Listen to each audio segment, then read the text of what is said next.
Hi, Cierra. Nice to meet you. I'm Mariana. Hey, nice to meet you. How you doing? Pretty good. Awesome. So, how do you put your own style in directing a show, but still making it seamless because there's going to be other directors in each episode and it can't be abrupt for the viewer? Yeah, that's so funny that you just asked that. I was just talking about that.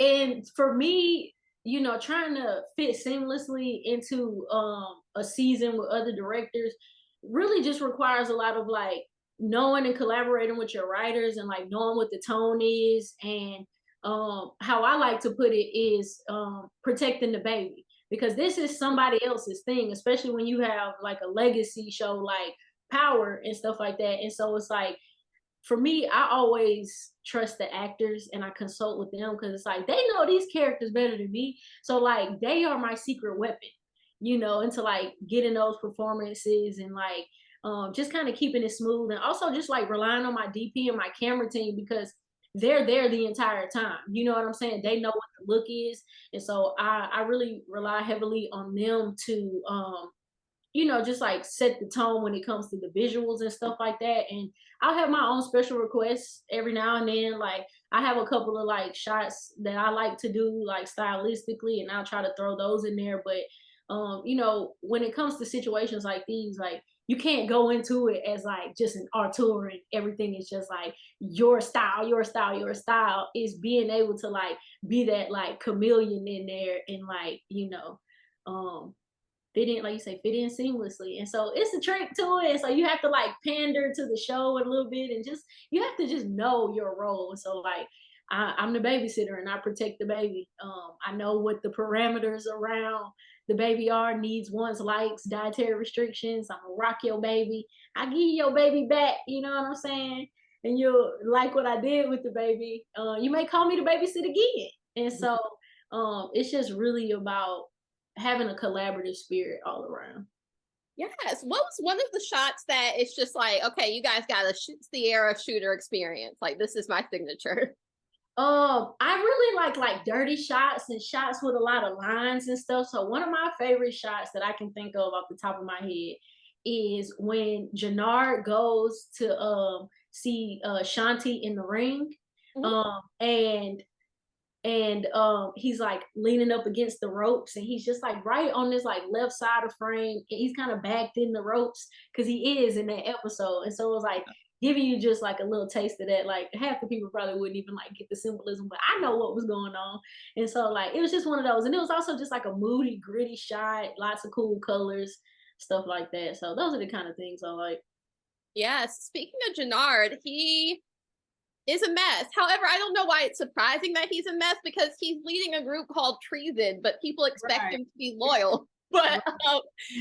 but this episode we see him strangle Lil K. How was it like to director to kind of choreograph that it makes sense and it looks realistic, but also no one's in danger and it doesn't drag on for too long or too short? Shout out to the stunt coordinators. You know what I'm saying? Like they're really big in the choreography there. And so it's really just like working with people's comfort levels. It's always just checking in. But our stunts team, they just were killer because we also had that car chase scene like right before that.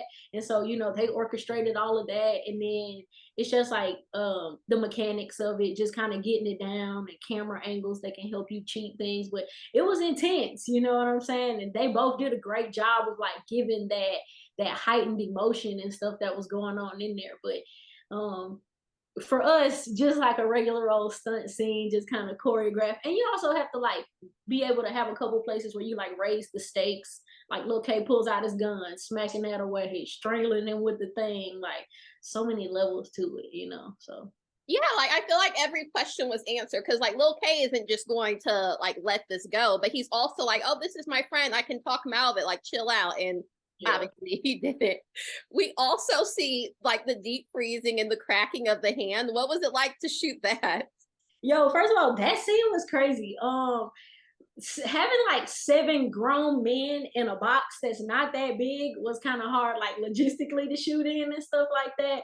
But also like there was a lot of prep for that scene when it came to like we tested out a bunch of different like ratios of like silicone mixture and stuff like that. We were watching videos on what it was like to freeze actual like bones. They weren't human bones, they were like animal bones, but like stuff, you know, like really trying to get like some of the mechanics of it. And we had a couple different you know, hands and stuff we could break for that one, which was interesting, and they all kind of gave a different effect, but pretty fun, you know, just kind of like, because it's like a crazy torture scene. Like when I read, oh my gosh, I was like, that's interesting, fun, different, you know. So like keep it spicy, and I also just love like all the colors and stuff that was going on in there. So you know, shout out to Cameron and G&E. Yes, I'm sure your Google search history for that week in prep is just like so questionable. Criminal. Like I was also searching on how to erase browser history. So on this episode, Kate is also on her like amendment tour to make amends with everyone, and it just doesn't go well because she's done so many things. How was that like working with the actors of how that was going to go, and then ultimately in her AA meeting? And then also, how does that differ from JP and Darnell's conversation, which is kind of a path of forgiveness? Yeah. Those shooting that scene where she first came in was so funny because she was just kind of frantic and trying, and you know, like on the day shooting it was hilarious. Like I feel like we could barely keep a straight face, and we were kind of joking around in there a little bit, and yeah, it's like she was trying, you know what I'm saying? Sometimes you might not get it right on the first time, but like if you keep trying, like there's a little bit, you know, that's admirable in that. And so it's like I think that's where, you know, just the heart of it comes in, and where you start to like give people grace, because like you said, she has done a lot of stuff. And so it's like maybe that one time she wasn't going to get it right, but maybe it also wasn't going to be received that one time because it's new. And so it's like in those situations you got to kind of like warm it up, and like you have to earn that, you know what I'm saying? Like I tell people that all the time when it comes to me, and I feel the same for characters. Like, and I remind the actors of that. I'm like, make them earn you. You don't just lay down to nobody just because they're like, oh, I'm sorry. Like, make sure they mean it. You feel me? So I think that's what that was. And also, like you said, just the relationship with the other characters. Everybody's just kind of like coming to terms with who and where they are in their family in this episode, because that also goes over to the Flynns and stuff too. Like, you know, you see them over there doing snake stuff to each other, and it's just like, ooh, like, so while you have like one family falling apart, you have another family coming together. Yes, and I feel like she showed that she listened because she got that particular ice cream flavor. So it's just like, okay, here's my olive branch. I'm listening to what I did wrong. I always like to ask directors, because there's only so much time per episode. What's a scene that was cut that you're like, oh, I wish it could have got in there? I think the scene that I don't remember seeing in there, I just watched the episode a minute ago, is the one where and maybe it wasn't there. I don't know, but I think it wasn't in there when she was in the liquor store. Oh no. Oh, okay. Yeah, see, I didn't think I remember seeing it in there. But we had a scene where we shot her going into a convenience store, and she, you see her looking at some liquors on the shelf, and then there's a lady behind her in the background, coming out of a little ice cream cooler. It's got like piece of rolls and all those like little frozen novelties and stuff like that. And then she looks over and sees the ice cream. So I guess they might have thought that was too on the nose, but it was very much like she was going in here to fall back into her old ways and got brought out of it. That actually speaks a lot of the character. Thank you so much for that context. But also, thanks so much for talking to me. This was so much fun. I can't wait to talk to you about this and future projects. I'm sure you'll stay booked and busy. Yeah, hey, we got some more stars on dropping. You know what I'm saying? So stay tuned. More power to you coming up, Raising Canaan.